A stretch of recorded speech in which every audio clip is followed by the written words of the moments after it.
Hey everybody, welcome back to Black Coffee Gardener. Today we're going to be making chicken marsala. Alright, so for this recipe, you're going to need some chicken cutlets. These were actually full chicken breasts that I pounded down yesterday.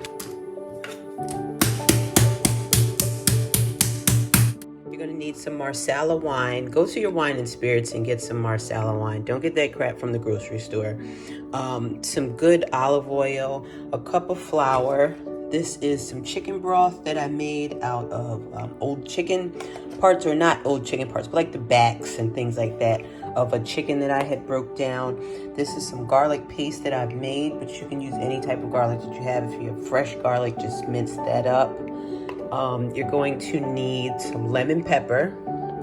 You're going to need some sea salt, mushrooms, a shallow dish, some parsley for garnish. You'll need a pan that the sauce is going to be made in, and then you're also going to need to make your noodles. The very first thing I'm going to do is get my water started for my pasta, because this takes the longest, so I want to go ahead and get this started first. Whenever you're making pasta, make sure you use a generous amount of salt in your water. You actually want the salt to taste like seawater, because this is what's going to flavor your pasta. And don't be so afraid of how much salt is in there. You just want to make sure that your noodles are nice and seasoned. The next thing we want to do is get our chicken seasoned and dredged in flour. So we're going to get these out of the bag. Now some of these, like this one for instance, I pounded a little too much. So you can see it started to fall apart. You do not want this to happen. But in this case, I'm kind of glad that it did, so I can show you guys. Yeah. You don't want to pound it so much that it falls apart. You want to pound it just so that it's not that thick, piece that you get out of the grocery store. It's a nice thin, piece of meat. You want to have a nice thin cutlet. And we're seasoning liberally on each side with the salt and the lemon pepper. Now I'm going to dump my flour, just about half of it, into the pan and start, cover this up.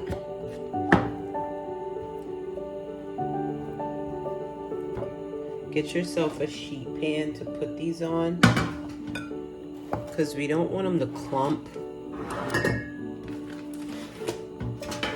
We just want a thin layer of flour. We don't want like a crispy fried chicken type of situation. We just want a little bit of a crust. And just add more flour as you go, like as you need it. And that way at the end, if you have any flour left over, you can just put it back in your container. Not using more flour than you need. Alright, so I've gotten all my cutlets done, even the one that I accidentally broke up while pounding it, but they look good. So let's start frying. We're going to get our pan heated up. You always want to start your pan getting heated before you put the oil in it. Anytime you put something in the pan, or any pan for that matter, before it's heated a little, it just takes it a little bit longer to heat up. And not that I'm in a rush or anything, this is just the way I'm kind of used to doing things, so that's how I do it. Alright, and we want just enough oil to cover the bottom of the pan.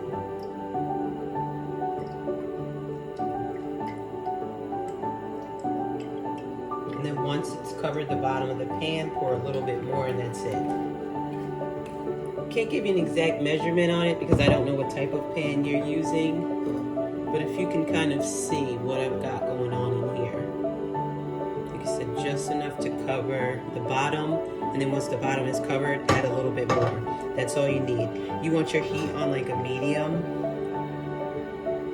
because once again, we're not frying this golden and hard like fried chicken. We just want a nice little crust to it.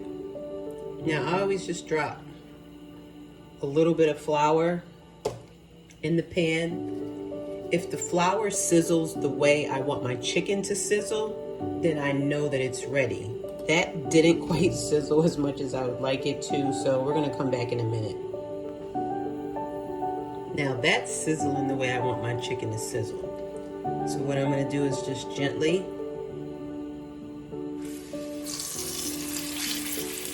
nice. Put a piece in there, and I'm not gonna mess with it too much. I'm not gonna mess with it at all. I just kind of want to move it over just a little so I can get the other piece in there, but it's already stuck, which is kind of a good thing. When your chicken sticks like that, number one, it's a good indication, and number two, when it releases is how you know it's time to flip it to the other side. So we're gonna let this go for about 3 minutes, 3 to 4 minutes, and then we'll come back and I'll show you how. As you can see now, when I tried to move it, it didn't move. 3 to 4 minutes from now, it'll move easily and we'll be able to flip it to the other side. All right, so it's been exactly 3 minutes. And I just want to show you that same piece of chicken that I couldn't move 3 minutes ago. Perfect. I'm going to say should be able to move now.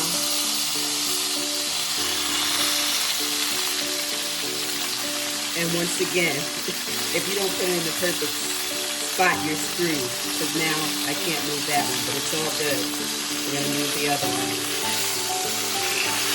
And we're going to go for another 3 minutes. In the meantime, our noodles are boiling. Our noodles are boiling. There's nothing in there. Our water is boiling. So I'm going to use about half of this bag of egg noodles. I'm just cooking this for 2 people. So that's probably more than enough.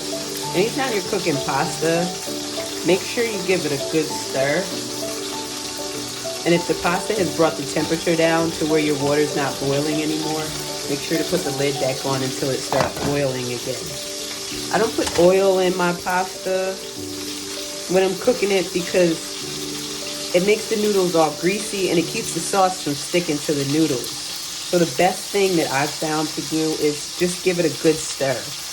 And once again, like I said, it doesn't matter which pasta you're cooking. It keeps it from sticking. Back to our chicken. These are looking good. So we're going to take these out. I should have already preheated the oven to warm, but it's all good. We're going to get these out. That pan that I had initially put them in to flour them, I cleaned that out. So we're just going to set them in there. This was not quite ready. So we'll just set this one in the oven. And then we'll add a little bit more oil to the pan and get the rest of the chicken in there. The water's come up to a boil again, so I'm going to take that lid off. And just let this do what it do for about 7 minutes.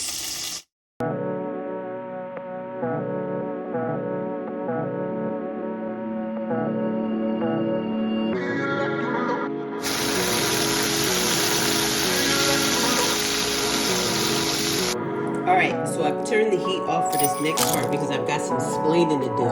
Look at that pan. You got all kind of little chicken bits and flour and some of the lemon pepper and things like that stuck to the bottom of the pan. Do not wash the pan. Do not do anything to it except maybe if there's not a good amount of oil in there, which in this case it is. If you don't have that much oil in there, add some more oil.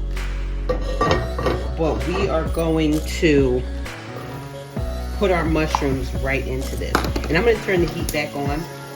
Like I said, I had initially turned it off just because I knew that I had some splaining to do. But you want to get yourself a wooden spoon. Let me back this up just a little bit. And we're just going to start to coat these mushrooms in that residual oil that was left over in the pan.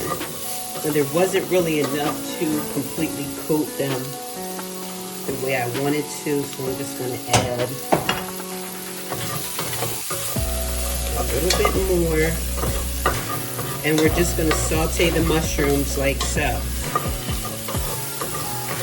just for about a minute or two, and you'll start to see some of that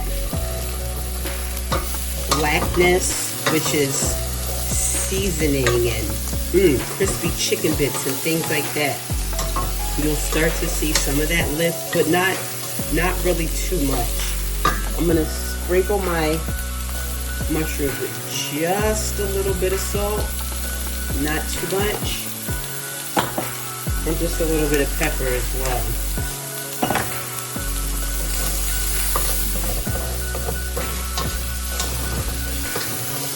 Once they start to caramelize a little bit,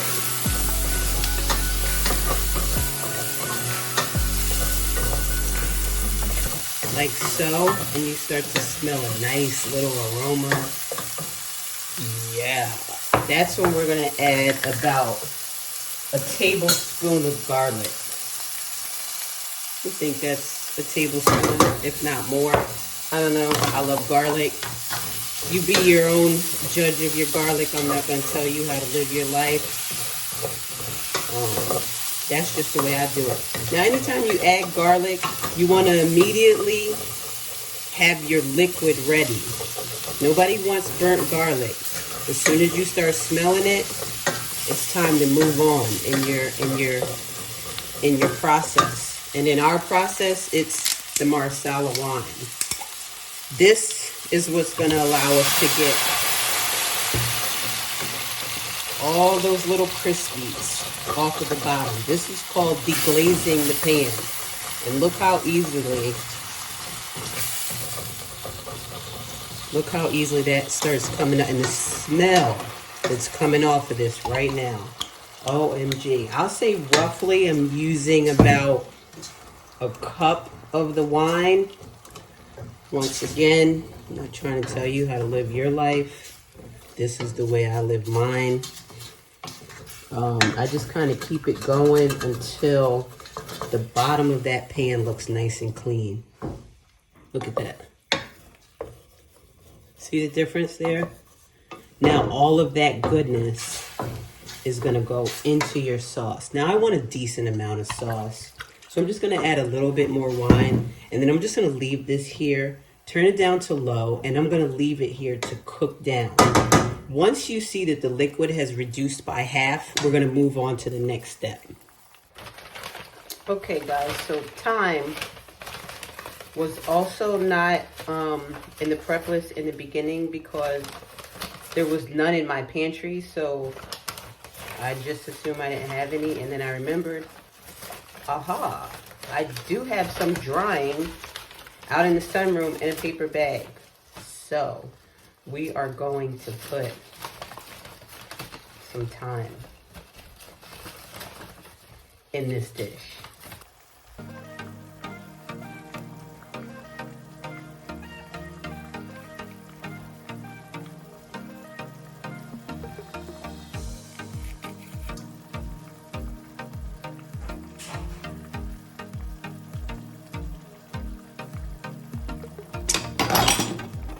And what we're also going to do now that this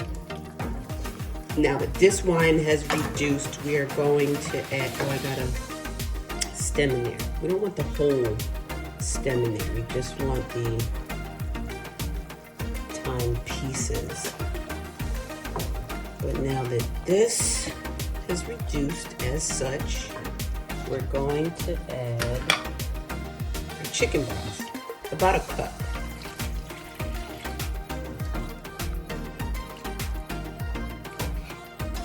Give that just a little stir. I'm actually going to put the lid on this, and gonna bring that up into a light simmer and then we'll come back. So now I've got a one-handed because my device wasn't fully charged. Who knew? Anyhow, I'm gonna put the chicken. Look at this chicken in the sauce. And some of the flour is what is going to thicken this sauce up a little bit. Now, I'm not going to be able to do it, or I might, but anyhow, just want to cover it with some of that sauce, which isn't the easiest thing to do with one hand, but it's life. So we're going to put the lid back on this and just let it simmer for a while until that sauce thickens up. Alright, so by now your noodles are dry and hard and can't get to them. Run them under some cool water and just loosen them back up. There you go. Now we're able to plate.